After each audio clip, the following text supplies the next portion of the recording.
My God, I hate trucks. Malacanang insists President Rodrigo Duterte's latest remark, saying he uses marijuana, was just a joke. His spokesperson Sal Panelo says Mr. Duterte can crack jokes even if heads of state are expected to watch their words. Panelo believes Mr. Duterte's latest remark does not put him in a negative light and make him a bad influence to children. He adds minors do not watch the president's speeches, so there's no harm in his statements if children do not understand them. You cannot deprive any person, not because he's the president, to crack jokes. As he said, he does it because usually events are boring. Ang test mo doon, pag walang logic, nagpapatawa ka. Pag yung audience mo tumawa, nagpapatawa ka. Pero kung makita mo reaction ng tao, sumimangot, they will feel offended, ibig sabihin, hindi nagjo-joke yun. He has set a good example by being a good leader. While the president is firmly against any move to legalize marijuana for recreational purposes, Panelo says Mr. Duterte is in favor of legalizing it for medicinal purposes. This has been his position even before he became president. President Duterte himself has clarified what he said about marijuana was just a joke, but netizens are still talking about his latest remark. This Twitter user focused on how the president delivered that joke. She says Mr. Duterte said it naturally, quote, walang pause, walang change sa tone at body language from the rest of his ramblings. Another netizen says if Duterte did smoke weed, that would explain so much. Facebook user Ara1 believes the statement is a ploy for marijuana dealers to come out. Then she ends her comment with a water gun emoji. This netizen, however, echoes other Duterte supporters. She says the president can say whatever he wants to say, and Filipinos will still embrace him. We appreciate all your online comments on our top story tonight. Keep them coming through our pages at CNN Philippines. We're also live right now on Facebook. Here are today's global headlines. A world-renowned conservationist warning world leaders the time to act on climate change is now. David Attenborough spoke at a gathering of world leaders deep in the heart of Poland's so-called coal country. He says the world is facing a man-made disaster of a global scale and that this is the greatest threat in thousands of years. Coal accounts for almost half of energy-related carbon dioxide emissions, and Poland is trying to help end some of that. Representatives from about 200 countries attended the COP24 climate change conference. The body of the late U.S. President George H.W. Bush, now in Washington, D.C., is the first stop of many this week, where he will be honored for his lifetime of service to the country. Bush is lying in state at the U.S. Capitol, an honor reserved for American government officials and military officers. Tomorrow, the memorial service for the 41st U.S. president is happening at the National Cathedral and is expected to draw people from across the world. And shifting gears, imagine checking in for a flight just by looking at a computer screen. Well, that's now possible at Hartsfield-Jackson International Airport in Atlanta City in the state of Georgia.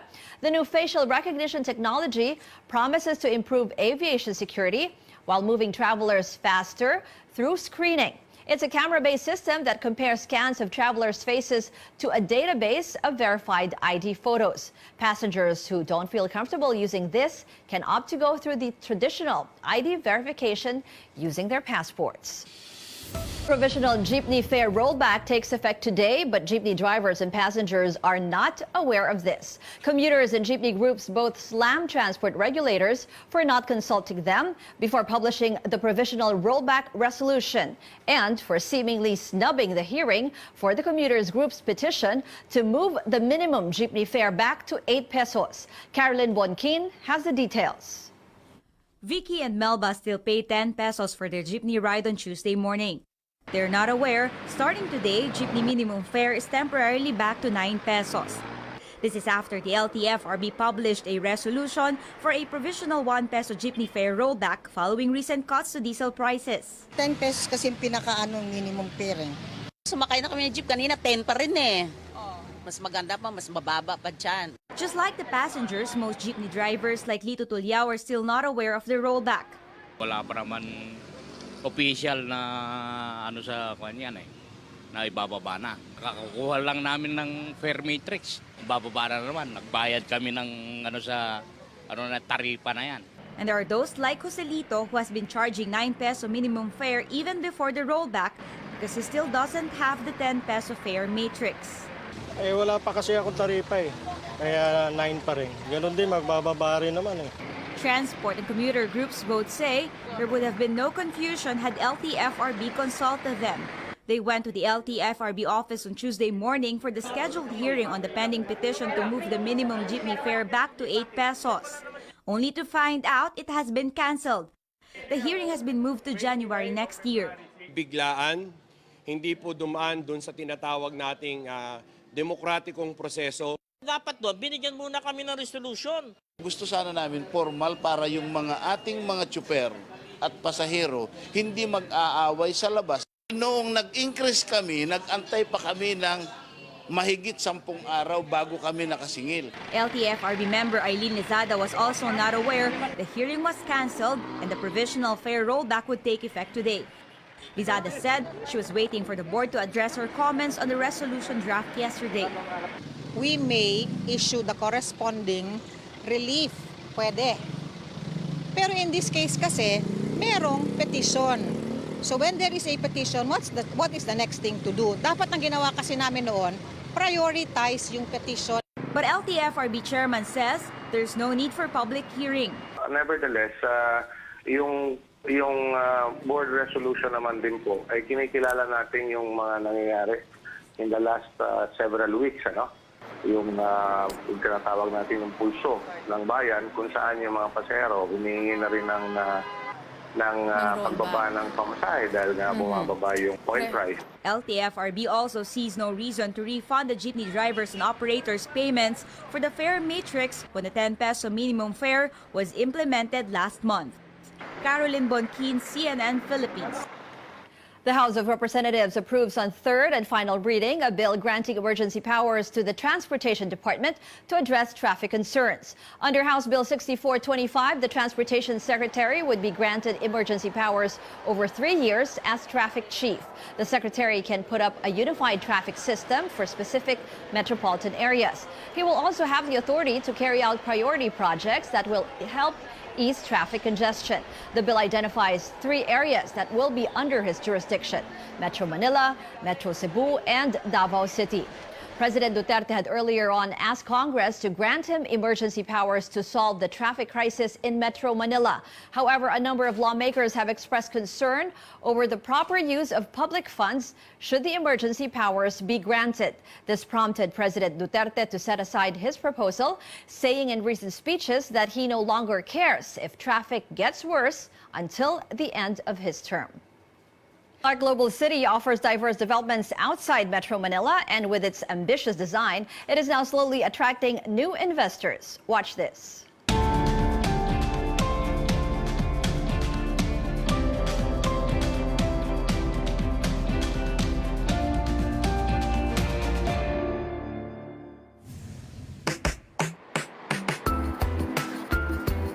Building businesses is at the core of Clark's economic growth. It continues to face the challenge of diversifying development outside Metro Manila. Clark Global City, a new development within the Clark Freeport Zone in Pampanga, promises to be the new business hub. Our biggest challenge is to plan the development so that it addresses the needs of today and of the future. What we wanted is a development that is comparable with the best cities in the world. There are 5 key drivers that we identified. One of the drivers is it has to be transport-oriented. Second is that it has to be iconic with place branding. In the end, the development has to be memorable. It has to be mixed use. We want to offer diversity of uses. It has to be a place where people can live, can work, can socialize. Development, we have open spaces. We have activity areas, sports complex. all the spaces that people need for them to enjoy life in the community.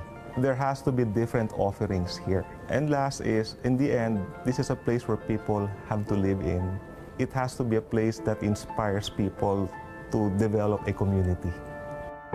The design of Clark Global City is quite ambitious, and this is paying off as it slowly but surely is attracting investors because of its unique features. So the 10 years really is a quite ambitious plan to build a city of this size. So to put it in perspective, this is a 177-hectare development, mixed use. We call it an aerotropolis, but what it is a city that's using the planning and the lessons that have been learned over the last 10, 20 years in city development to try to make it more forward-thinking.